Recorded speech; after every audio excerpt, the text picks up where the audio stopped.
Silakan. Terima kasih Dato' Tuan Yang Di-Pertua. Terima kasih kerana telah memberikan kebenaran kepada saya untuk menyertai dalam perbahasan belanjawan tahun 2022. Belanjawan tahun 2022 tahun lepas apabila kita membahas belanjawan tahun 2021, kita membahas suatu belanjawan yang paling besar dalam sejarah negara pada ketika itu, iaitu sebanyak 322.5 bilion ringgit. Tahun ini, rekod angka belanjawan ini telah pun dipecah sekali lagi, yang mana belanjawan 2022 membawa satu perbelanjaan sebanyak 332.1 bilion meningkat sebanyak 9.6 bilion. Peningkatan ini adalah dalam suatu keadaan yang mana keadaan kewangan negara adalah amat terhad dengan perlunya meningkatkan siling hutang statutory dari paras 55% kepada 60% pada tahun lepas dan 65% pada tahun ini.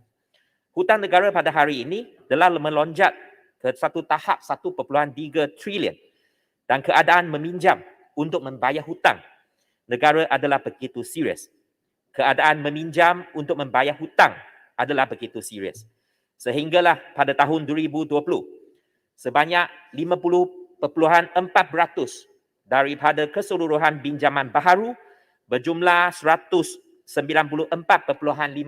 bilion ringgit adalah digunakan untuk membayar balik prinsipal hutang bagi tahun 2020. Seperti yang telah dinyatakan dalam penyata kewangan yang telah pun dibentangkan di atas meja ahli-ahli parlimen.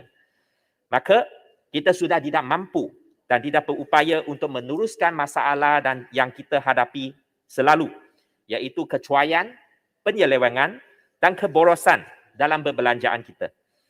Ketua Audit Negara baru-baru ini dalam pengauditan pematuhan terhadap kementerian dan jabatan persekutuan telah mengesan sebanyak 620.07 juta wang rakyat yang membabikan isu pembayaran tak atur, kerugian wang awam dan pembaziran. Kesemua ini patut dihentikan dan pihak penguatkuasa haruslah mengambil tindakan terhadap mereka yang bertanggungjawab.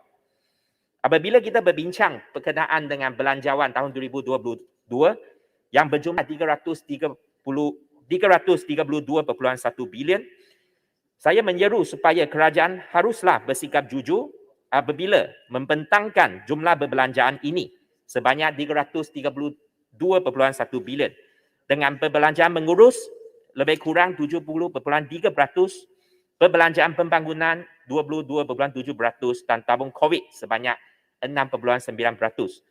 Rakyat hendak tahu sama ada jumlah sebanyak 332.1 bilion ini telah merangkumi kesemua perbelanjaan yang dianggarkan untuk tahun depan dan juga diumumkan oleh Menteri Kewangan 2 minggu yang lepas.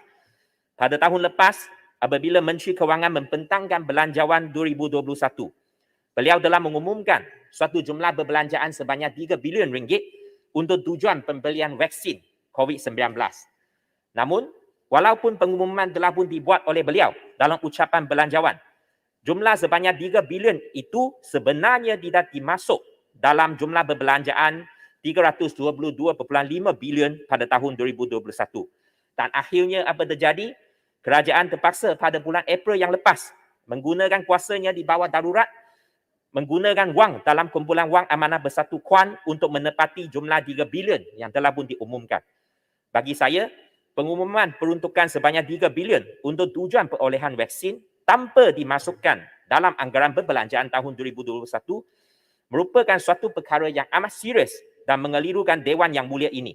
Saya pasti ramai ahli-ahli Dewan memang tidak tahu pada ketika itu wang memang tidak disediakan dalam belanjawan walaupun pengumuman telah dibuat. Dengan izin, it is a creative way by the government in giving a good figure for the people to read. This is a big question. Sama ada perkara ini akan berulang pada tahun 2022, ini persoalan yang saya nak tanya. Sama ada kesemua perbelanjaan seperti yang diumumkan telah pun diperuntukkan dalam belanjawan tahun 2022. Contohnya, 4.8 bilion ringgit yang telah diumumkan untuk tujuan jamin kerja, sama ada ia termasuk dalam sebahagian daripada belanjawan yang telah pun diumumkan. Itu soalan daripada saya. Datuk Tuan Yang Di-Pertua, Saya juga ingin mengambil kesempatan ini untuk mengucapkan tahniah dan terima kasih kepada kerajaan sekarang yang telah memberikan pengiktirafan terhadap polisi-polisi baik yang telah pun dikemukakan oleh kerajaan Pakatan Harapan pada tahun 2018 hingga 2020 dan sekaligus membuktikan bahawa polisi-polisi yang diperkenalkan oleh kerajaan PH pada ketika itu telah mendatangkan buah dan hasil dan menjadi dengan izin low hanging fruit yang boleh dipetik pada bila-bila masa. Nombor satu, program MySalam. Program MySalam telah diperkenalkan oleh kerajaan PH pada tahun 2019 dan merupakan suatu skim yang memanfaatkan kesemua golongan B40 dan selepas itu diperluaskan kepada golongan M40 pada Februari tahun 2020. Namun apabila program MySalam diperkenalkan oleh kerajaan PH, apa yang kita terima adalah kritikan dan persoalan. Siapakah yang mendapat keuntungan daripada ahli-ahli Dewan Rakyat di sebelah sana? Saya memberi contoh. Pada bulan April tahun 2019, tak sampai 4 bulan MySalam diperkenalkan. Yang Berhormat Pekan dalam mempersoalkan jumlah tuntutan yang dibayar setakat itu tidak berbaloi berbanding dengan wang yang kononnya telah dibayar oleh kerajaan kepada syarikat insurans. Tapi pada hakikatnya kerajaan pada ketika itu tidak membayar kepada syarikat insurans pun. Tetapi Yang Berhormat Pekan menuduh bahawa beliau kata untungnya syarikat Singapura yang diberikan projek MySalam ini dapat projek insurans 2 bilion tetapi hanya perlu bayar tuntutan 40,000 setakat April 2019 ataupun purata RM414 setiap tuntutan. Pada bulan Februari tahun 2020 pula, Yang Berhormat Air Hitam telah beberapa kali mempersoalkan kenapa hanya 13.7 juta sahaja yang telah dituntut pada tahun 2019 dan mempersoalkan siapa yang mendapat keuntungan dalam program MySalam ini. Polisi PH dipersoal pada ketika itu. Polisi PH dikritik pada ketika itu. Tetapi pada akhirnya, pada hari ini, kerajaan melalui Menteri Kewangan sekarang telah memperakui manfaat yang dibawa oleh program MySalam. Dan setakat ini diakui oleh Menteri Kewangan sendiri, MySalam memanfaatkan 125,000 orang dengan jumlah pampasan yang diberikan sebanyak RM180,000. Inilah polisi yang dibawa oleh Kerajaan Pakatan Harapan pada tahun 2019. Program jamin kerja pula, Menteri Kewangan mengumumkan suatu peruntukan sebanyak 4.8 bilion untuk program jamin kerja. Bagi saya, program ini adalah terlalu lambat dan ia sepatutnya telah pun dilaksanakan pada tahun 2020. Kerajaan PH apabila membentangkan belanjawan 2020 mengumumkan 6.5 bilion ringgit untuk program Malaysia at Work yang dijangka mencipta 350,000 peluang pekerjaan dalam masa 5 tahun. Program ini akan memanfaatkan ratusan ribu lepasan universiti, warga wanita dan pekerja tempatan. Kerajaan PN sebelum ini telah gagal melaksanakan program ini pada tahun 2020. Sekali lagi terbukti kerajaan sekarang mengakui program Malaysia at Work ini yang dijenamakan semula sebagai jamin kerja merupakan satu program yang baik dan mengumpulkan semula program ini. Tahniah dan syabas kepada kerajaan PH sebelum ini. Dan pagi tadi saya terima satu jawapan juga dari di atas meja saya berkenaan dengan satu lagi polisi kerajaan PH. Pada ketika itu kita memperkenalkan polisi ataupun program House Ownership Campaign yang telah pun memberikan diskaun ke atas rumah-rumah yang dijual oleh Bermaju dan juga memberikan pengecualian duty stamp oleh pembeli rumah. Di sini saya tanya, saya mendapat jawapan bahawa sejak tahun 2019 sampai sekarang, jumlah hartanah yang telah pun dijual di bawah HOC, House Ownership Campaign, adalah sebanyak 82,201 unit dengan nilai jualan mencecah 38 bilion ringgit. Maksudnya mereka yang tak mampu untuk membeli rumah sebelum ini, 82,000 orang antara mereka telah mampu untuk memiliki rumah atas hasil daripada satu polisi yang baik daripada Kerajaan Pakatan Harapan. Maka dengan itu, saya menyatakan bahawa hanya dengan ketiga-tiga polisi MySalam, program jamin kerja dan House Ownership Campaign ini membuktikan polisi-polisi baharu yang diperkenalkan oleh PH sebelum ini merupakan polisi yang baik untuk rakyat dan berjiwa rakyat. Datuk Tuan Yang Dipertua, saya juga telah meneliti keseluruhan ucapan Menteri Kewangan dan berasa kesal bahawa kerajaan sekarang telah gagal memberikan peruntukan kepada sekolah-sekolah pelainan aliran seperti yang telah pun diberikan oleh kerajaan PH dahulu.